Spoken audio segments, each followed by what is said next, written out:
나는 억울하게 남편의 죄를 뒤집어쓰고 8년이라는 감옥살이를 했다. 눈물이 나고 배신당했던 모든 순간들이 감옥에 있던 삶보다 더 힘들었다. 그렇게 억울한 죄를 벗기고 출소한 날, 우연히 첫사랑을 만나게 됐고 첫사랑과 추억에 잠기며 사랑을 나누게 됐다. 안녕하세요. 사이다 시니어입니다. 영상을 시작하기 앞서 구독과 좋아요를 눌러주시면 감사드리겠습니다. 이 영상은 1편과 2편이 나누어져 있습니다. 지금은 1편이고 2편이 궁금하시다면 댓글로 남겨주세요. 그럼 바로 영상 시작하겠습니다. 정명희 씨는 올해 51살입니다.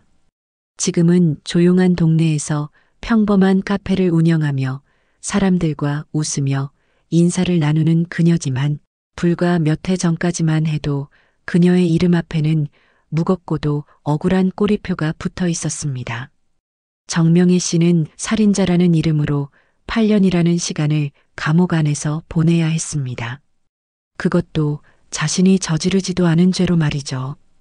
그녀의 인생이 뒤바뀐 그날은 평범한 밤이었습니다.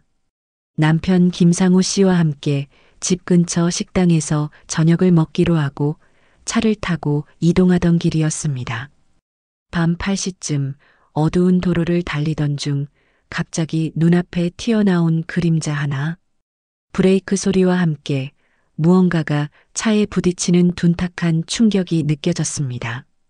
명희 씨는 깜짝 놀라 몸을 숙였고 차는 그대로 도로 옆에 멈춰 섰습니다. 어떻게? 방금 사람 아니었어? 정명희 씨는 급히 차에서 내려 주변을 살폈습니다. 가로등도 드문 외곽도로였기에 시야가 어두웠고 도로 한가운데 쓰러져 있는 사람을 발견했을 때 그녀는 그대로 주저앉을 뻔했습니다. 여보, 큰일 났어. 사람 맞아. 이거 빨리 신고해야 돼. 하지만 조수석에 앉아있던 남편 김상우 씨는 그녀의 말에 묘하게 침묵을 지켰습니다. 한참을 말없이 있다가 차 안에서 손으로 머리를 감싸며 조용히 입을 열었습니다. 나 오늘 낮에 술 마셨어. 그 한마디는 명희 씨의 가슴을 그대로 얼어붙게 만들었습니다. 뭐라고? 당신 술 마셨다고? 회사 사람들하고 낮에 간단히 반주만 했는데 오늘따라 기분이 좀 올라서 조금 넘겼어. 김상우 씨는 부끄럽고 두려운 얼굴로 명희 씨를 쳐다봤습니다.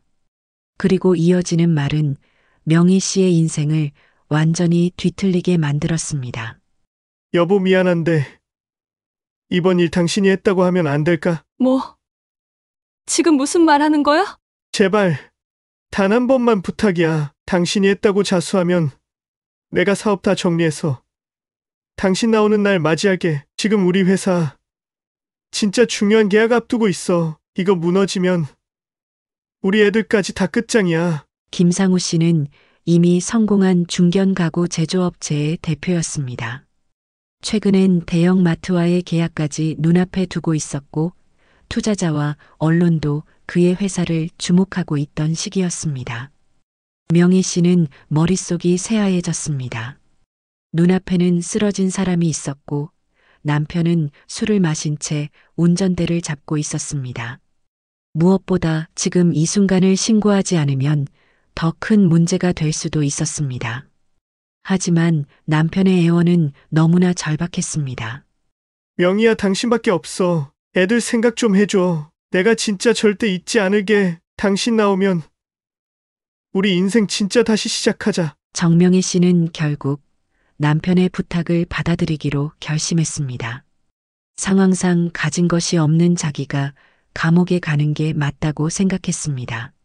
그래, 난 가진 것도 없고 잃을 것도 없으니까. 그녀는 스스로 경찰서로 찾아가 자신이 사고를 냈다고 자수했습니다. 그리고 며칠 후 과실치사 및 뺑소니 혐의로 구속되었고 재판을 거쳐 징역 8년형을 선고받았습니다. 감옥은 차가웠고 모든 것이 낯설었습니다. 하지만 그녀는 스스로에게 되뇌었습니다. 이건 내가 선택한 일이야. 가족을 위해서, 아이들을 위해서 난 견딜 수 있어. 처음 1년 정도는 남편이 면회를 오곤 했습니다. 김상우 씨는 아이들의 사진을 보여주며 명희야, 걱정 마. 애들도 잘 있고, 나도 일은 어떻게든 버티고 있어. 조금만 참자. 그의 눈엔 눈물이 맺히곤 했고 명희 씨도 그 믿음을 붙잡고 시간을 버텨냈습니다.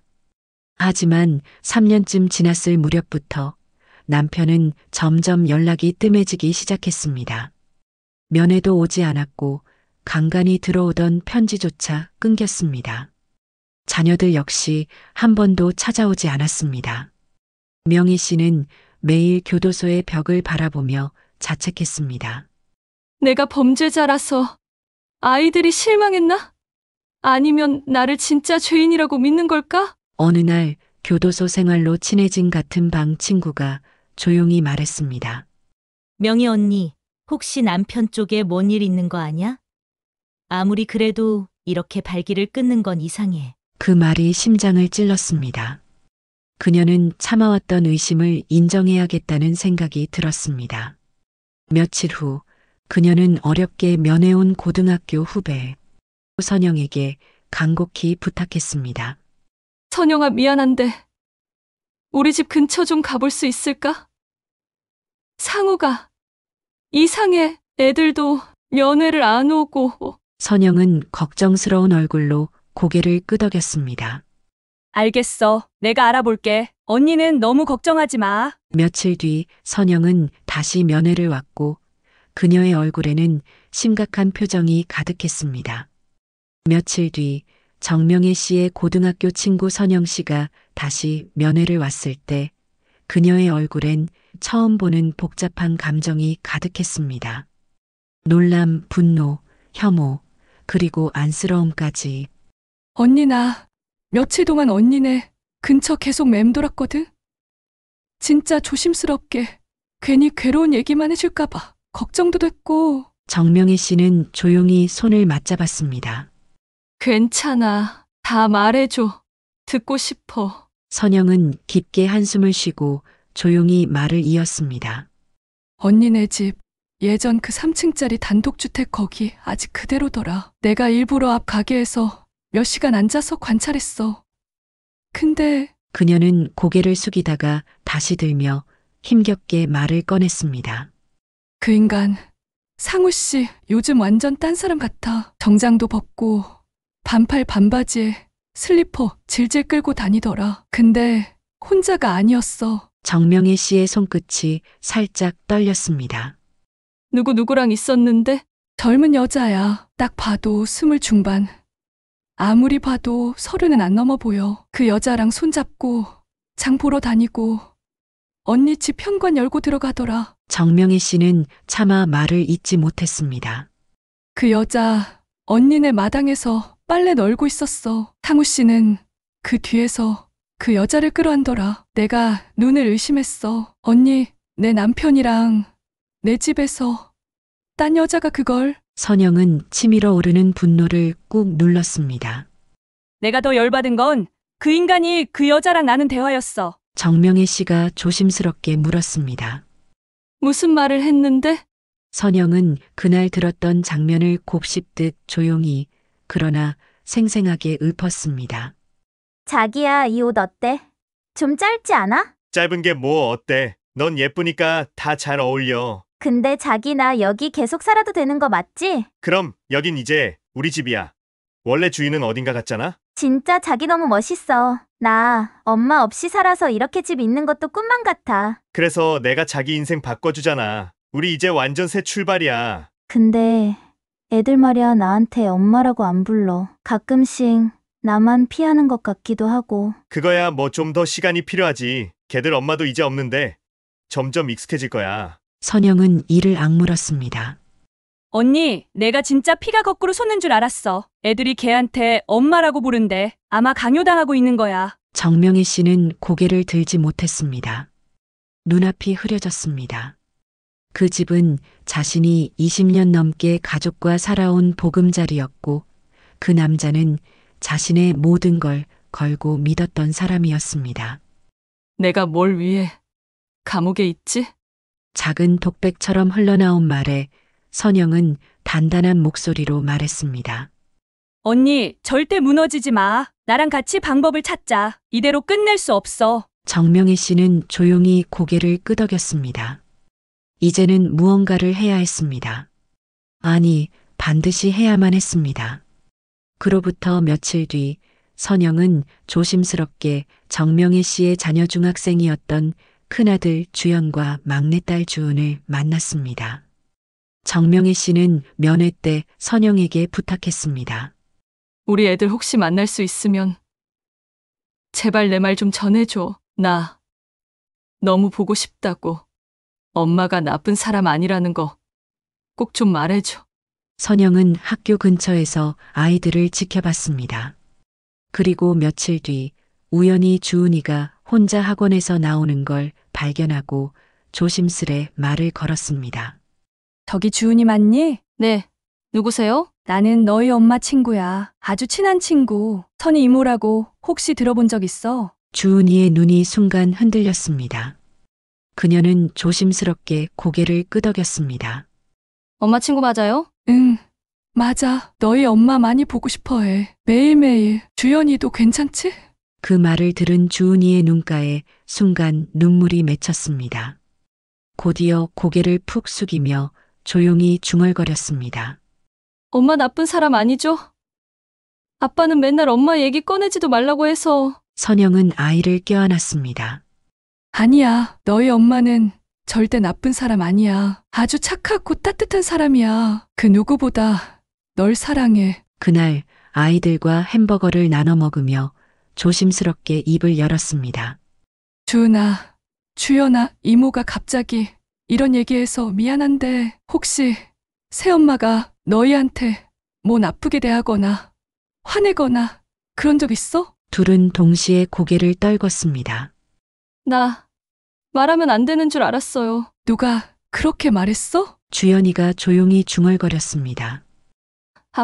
아빠가 엄마 얘기도 꺼내지 말라고 했어요. 새엄마한테 말대꾸하거나 엄마 그리워한다고 하면 더 혼난다고도 했어요. 선영의 얼굴이 굳어졌습니다. 마음이 찢어지는 듯한 감정이 올라왔습니다. 그 여자가 너희한테 손찌검도 했니? 주은이가 조용히 고개를 끄덕였습니다. 거짓말한다고, 반찬 투정한다고, 가끔 머리 때렸어요. 발로 문도 차고, 주연이 가슴도 밀치고, 그럴 때마다 아빠는 그냥 모른 척 했어요. 선영은 주연이의 팔을 살며시 잡았습니다. 주연아, 아빠가 널 지켜줘야 하는데 왜 그랬을까? 주연은 이를 꽉 다문 채 말했습니다. 처음엔 진짜 엄마가 밉기도 했어요. 왜 자기가 그런 잘못을 했는지 이해도 안 되고, 아빠 말만 들었거든요. 너희 엄마는 살인자야. 그 말을 맨날 했어요. 주은이도 이어 말했습니다. 그래서 처음엔 엄마 보고 싶다는 말도 못했어요. 근데 시간이 지나니까 엄마가 보고 싶어졌어요. 이상하게 엄마 냄새도 기억나고 엄마가 아플 때 해주던 미역국 맛도 생각나고. 을 이어가던 주은은 결국 눈물을 터뜨렸고 주연은 옆에서 어깨를 감싸 안아줬습니다. 괜찮아. 이젠 이모가 있으니까. 그리고 너희 엄마는 너희를 절대 포기하지 않았어. 오히려 매일매일 면회 올 때마다 우리 애들 보고 싶다고 말했단다. 아이들의 얼굴에 묘한 안도의 기운이 떠올랐습니다. 마음속에 오래도록 웅크리고 있었던 그리움과 죄책감이 드디어 풀릴 구멍을 찾은 듯 했습니다. 진짜 엄마가 우리 보고 싶어 했어요? 그럼 너무너무 보고 싶어 했지. 울면서 내 이름도 수십 번 불렀단다. 선영은 아이들의 눈물을 조용히 닦아주며 말했습니다.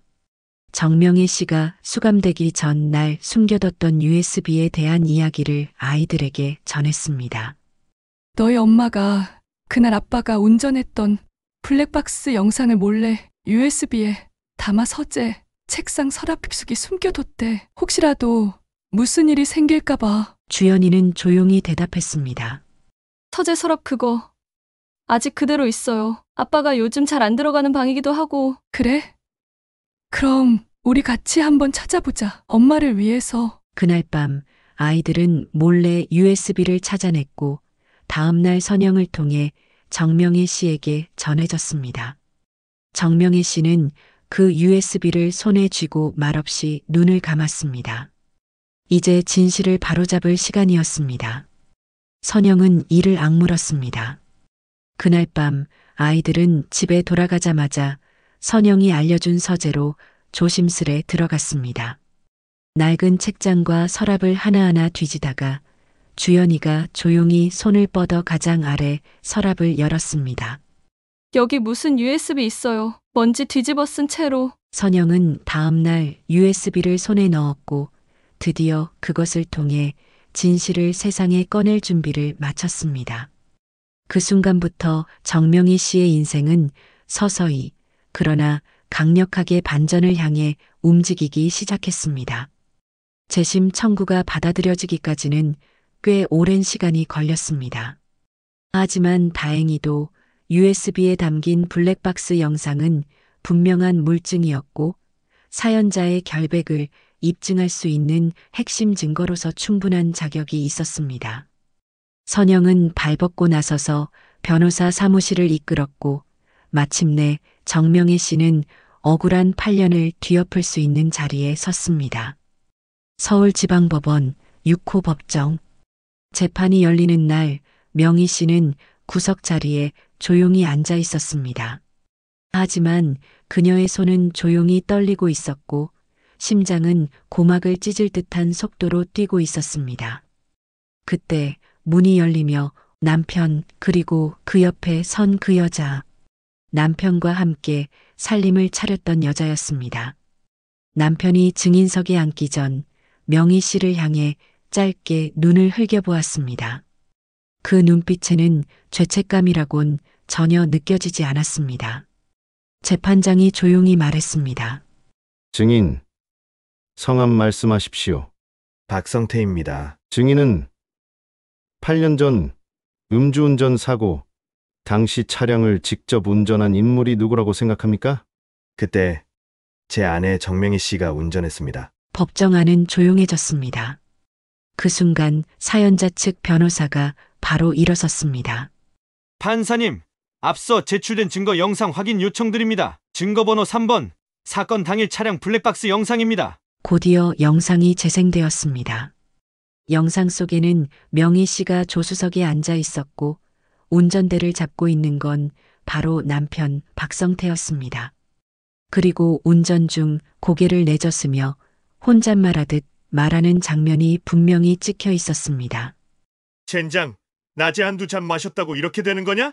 아이씨! 영상이 끝났고 법정 안은 술렁이기 시작했습니다. 변호사는 날카롭게 물었습니다. 박성태 씨, 지금 보신 영상 설명해 주시죠. 누가 운전 중입니까? 그건 당신입니다. 당신이 운전 중입니다. 그리고 영상 속 음성, 바로 당신이 내뱉은 겁니다. 당신이 음주운전 중이었고 사고를 낸 직후 아내에게 모든 죄를 뒤집어 씌운 것이 확인되었습니다. 잠깐만요. 그건 그땐 내가 너무 당황해서. 그 순간 옆에 서 있던 불륜녀가 갑자기 소리를 질렀습니다. 당신 왜 그걸 말 안 했어? 영상이 있었으면 왜 이제야? 당신이 뭔데 여기서 소리야? 재판장이 도리어 고함쳤습니다. 조용히 하십시오. 법정입니다. 남편은 얼굴이 벌겋게 달아오른 채 바닥만 바라봤습니다. 그의 변호사는 손수건으로 땀을 닦으며 고개를 숙였습니다. 잠시 뒤 증인석에는 선영이 올랐습니다. 눈이 붉어진 선영은 단호한 목소리로 말했습니다. 정명희는 제 친구입니다. 그녀는 사고 당시 분명히 조수석에 있었습니다. 저는 8년 동안 감옥에서 그녀가 무너지는 걸 지켜봤습니다. 남편은 그 사이 새 여자와 살림을 차렸고 아이들에게 엄마는 살인자라며 세뇌했습니다. 그리고 다시 법정에 아이들이 불려왔습니다. 중학생이 된 주연 그리고 고등학생이 된 주은이 둘은 당당하게 증언했습니다. 엄마가 감옥에 있을 때 새엄마는 저희를 자주 때렸어요. 그리고 아빠는 엄마 욕만 했어요. 그런데 저는 엄마가 너무 보고 싶었어요. 법정안은 숙연해졌습니다. 변호사는 마무리 발언을 했습니다. 정명희 씨는 단순한 누명을 쓴 게 아닙니다. 그녀는 한 남자의 야망과 거짓, 가족의 이기심에 의해 인생을 송두리째 잃은 피해자입니다. 이 재판은 단지 유죄무죄를 가리는 것이 아니라 인간의 양심과 정의를 묻는 자리입니다. 재판장은 마지막으로 판결문을 읽어내렸습니다. 피고인 정명희 씨에 대한 살인 및 음주운전 혐의는 무죄로 판결한다.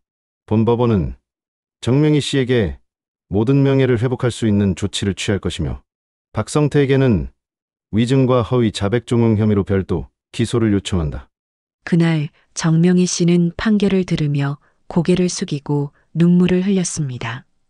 그녀의 인생을 삼켜버렸던 8년이 마침내 법의 이름으로 무너지고 있었습니다.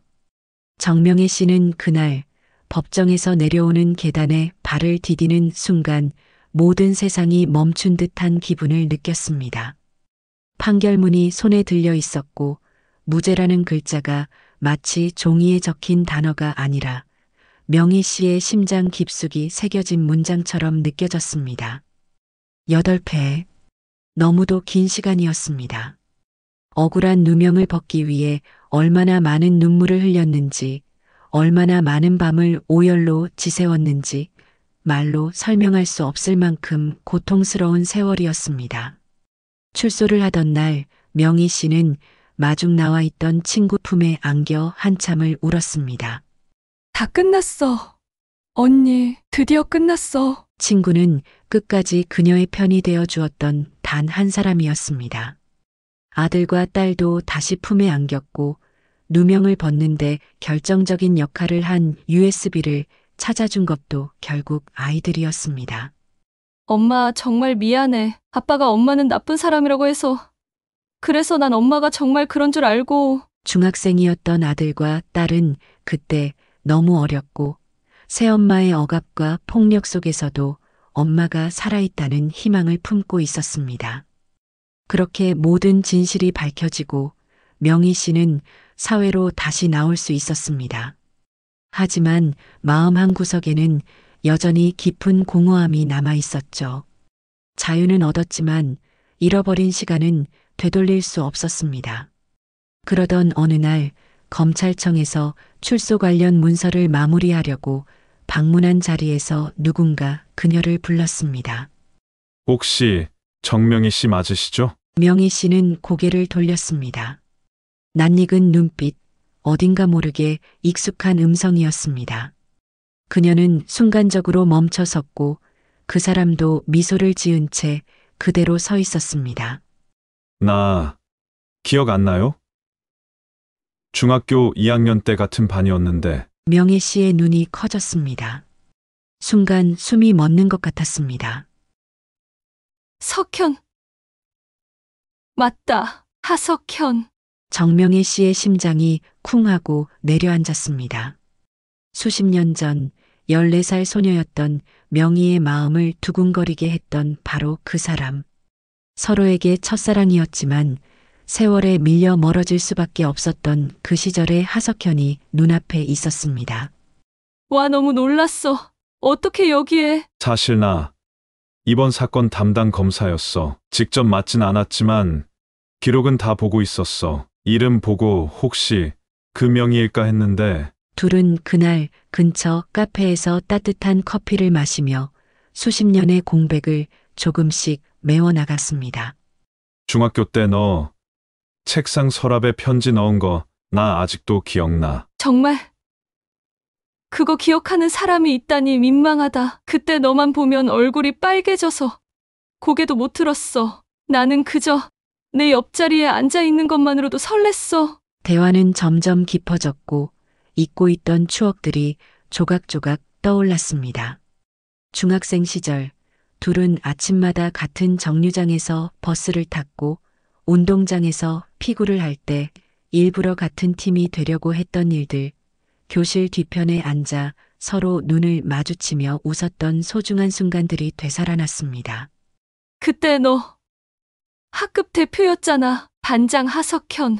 넌 발표할 때마다 목소리 떨리던 명희였지. 오랜 감옥 생활이 끝나고 세상으로 돌아왔지만 여전히 거리는 낯설고 사람들의 시선은 어색하게만 느껴졌습니다. 혼자 길을 걷다가도 무심코 주변을 경계했고 버스나 지하철을 타도 어디선가 자신을 알아볼까 두려워 자리를 옮기기 일쑤였습니다. 그런 그녀에게 따뜻하게 말을 걸어왔던 사람, 중학교 동창 하석현. 그의 존재는 말 그대로 명희 씨에게 사람의 온기 그 자체였습니다. 명희야, 시간 괜찮으면 우리 잠깐 차 한잔 할래? 석현은 언제나 조심스러웠습니다. 마치 지금의 그녀를 단단한 유리로 된 조각상처럼 여기는 듯 한마디 말도 신중히 꺼냈고 그녀가 움찔하면 서둘러 사과했습니다. 미안해. 내가 너무 무례했지. 괜찮아. 안 해도 돼. 그냥 오늘 얼굴 본 것만으로도 반가워서. 정명희 씨는 그런 그의 태도에 조금씩 마음이 열려갔습니다. 어느 날은 그녀가 먼저 전화를 걸었습니다. 석현아, 우리 예전에 갔던 그 냉면집 아직 있을까? 있지. 예전 그 자리 그대로야. 우리 가볼까? 둘은 그렇게 첫 데이트 아닌 데이트를 시작했습니다.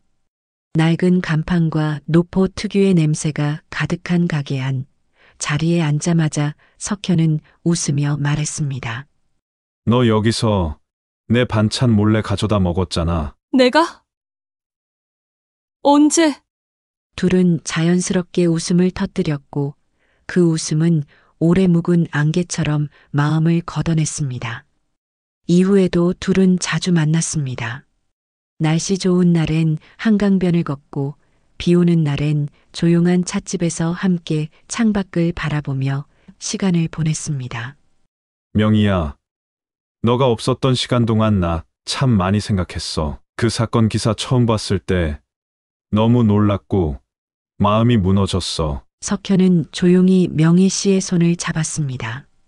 그녀는 잠시 움찔했지만 이내 조심스럽게 그의 손을 감싸쥐었습니다. 고마워. 내 손 차가운 거 알면서도 이렇게 따뜻하게 잡아줘서. 하루하루가 지날수록 두 사람은 서로에게 스며들었습니다. 말 한마디, 눈빛 하나에도 진심이 담겼고 둘 사이엔 예전엔 느껴보지 못한 평온한 공기가 감돌았습니다. 그러던 어느 저녁 석현은 명희 씨를 자신의 집으로 초대했습니다.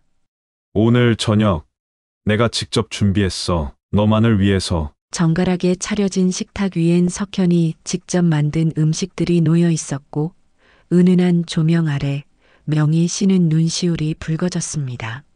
석현아, 나 이런 저녁 진짜 오랜만이야. 누가 날 위해 요리해준 게 몇 년 만인지 몰라. 너가 감옥에 있던 그 시간 동안 나는 너무 편히 살았던 것 같아. 미안해. 지금이라도 조금씩 내가 할 수 있는 만큼 너를 따뜻하게 해주고 싶어. 식사를 마친 뒤 둘은 거실 소파에 앉아 조용히 음악을 들었습니다.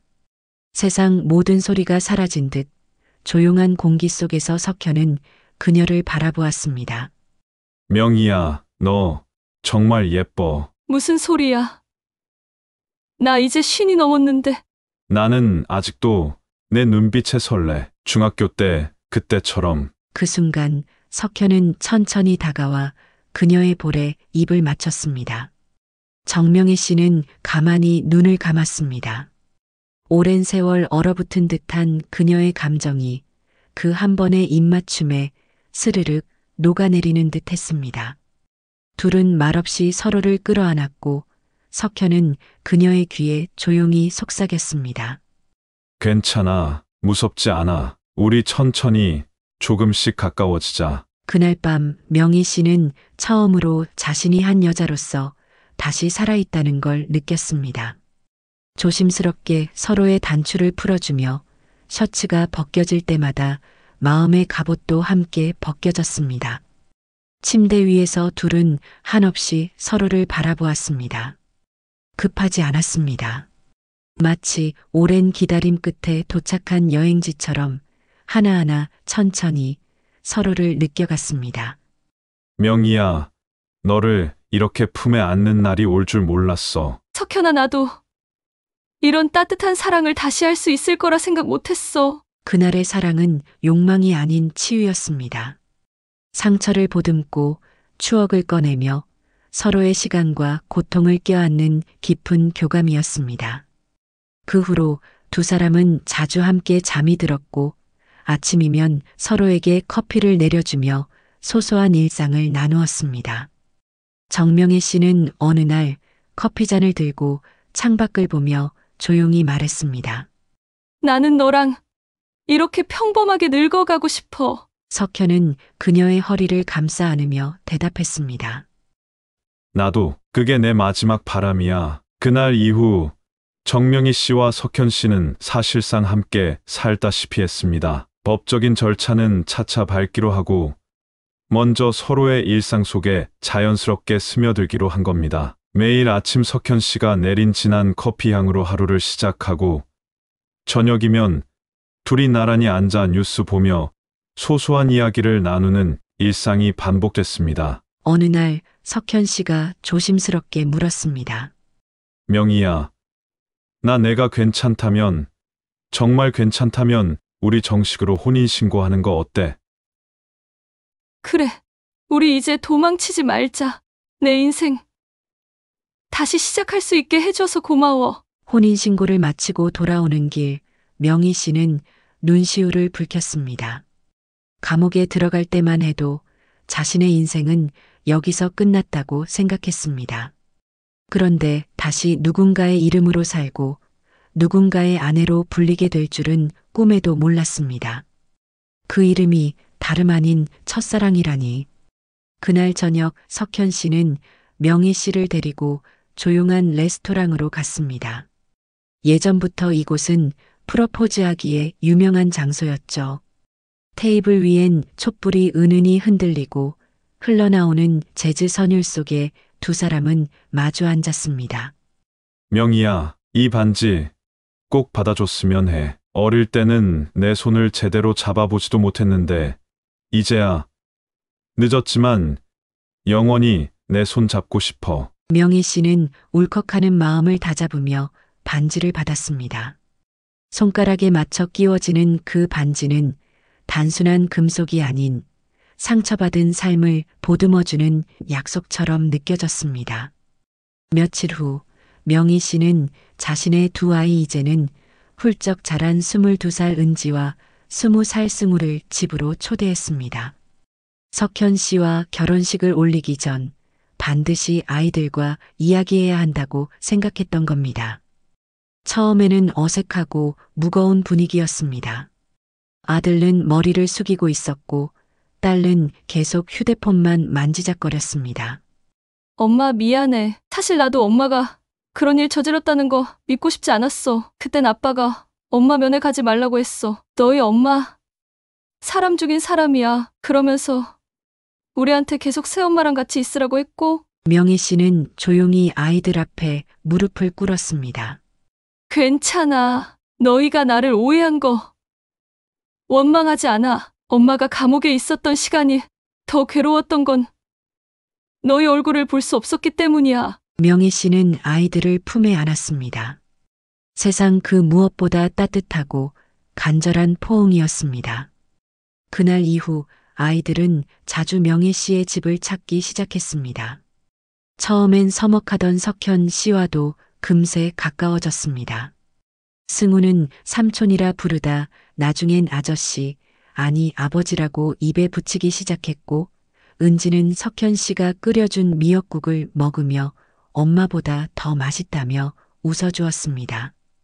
정명희 씨는 이제 완전히 돌아온 삶을 살고 있었습니다. 그 무렵 법원으로부터 한 통의 통지가 도착했습니다. 전 남편 김진우에 대한 손해배상 소송이 마무리되었고 위자료로 1억 2천만 원이 지급된다는 내용이었습니다. 누명에 대한 정식 사과는 없었지만 그 금액은 명희 씨가 억울하게 살아온 시간을 조금이나마 위로해주는 상징이었습니다. 며칠 후 명희 씨는 그 돈으로 외제차 전시장에 들렀습니다. 차량 계약서를 쓰며 딜러에게 한마디 했습니다. 이 차, 제 친구 이름으로 등록해주세요. 이름은 박선영. 제가 제일 힘들었을 때 끝까지 제 옆에 있어준 사람이에요. 며칠 후 명희 씨는 박선영 씨를 근처 카페로 불렀습니다. 언니, 뭘 이렇게 근사한 데서 만나? 무슨 좋은 일 있어? 명희 씨는 선영 씨 앞에 자동차 키를 내밀었습니다. 이거 너 거야. 뭐라고? 야, 너 지금 장난하는 거지? 아니, 내 진심이야. 그때 내가 아니었으면 난 지금 이 자리에도 없었어. 재심 준비해주고, 애들 만나서 진실 밝혀주고, 너 없었으면 나 그냥 끝났을 인생이야. 두 친구는 그날 밤 늦도록 서로의 손을 잡고 웃고 울었습니다.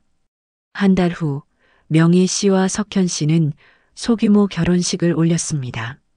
하객은 많지 않았지만 모두가 진심으로 축복하는 사람들이었습니다. 아이들이 한복을 입고 입장곡에 맞춰 꽃길을 걸었고 박선영 씨는 명희야, 내가 내 제일 자랑스러운 친구야라고 말하며 눈물을 훔쳤습니다. 결혼식이 끝나고 둘은 조용한 제주도로 신혼여행을 떠났습니다. 바람에 나부끼는 얇은 셔츠, 손에 손을 잡고 걷는 해변, 모래 위에 남긴 두 사람의 발자국. 명희 씨는 해질녘 바다를 보며 조용히 말했습니다. 석현아, 난 지금이 내 인생에서 제일 행복해. 나도 너랑 함께 있는 이 순간이 내가 살면서 기다려온 전부였어. 그 말에 명희 씨는 고개를 끄덕이며 중얼거렸습니다. 고마워, 살아있게 해줘서. 이야기의 끝에서 정명희 씨는 웃으며 말합니다. 여러분, 인생은 정말 한치 앞도 모릅니다. 절망 끝에서 다시 웃을 수 있다는 걸 저는 증명했어요. 그러니까 포기하지 마세요. 그리고 사랑은 정말 우리를 다시 살게 합니다. 그리고 여러분도 저처럼 억울한 일을 당한 적이 있으신가요? 이렇게 이야기를 마치며 끝으로 여러분의 생각은 어떤지 댓글로 남겨주시고 구독과 좋아요 한 번씩만 부탁드려요. 그리고 그 이후에 남편의 내연녀가 어떻게 됐는지 궁금하시다면 2편이 궁금해요. 라고 댓글을 남겨주시면 2편을 가져오겠습니다.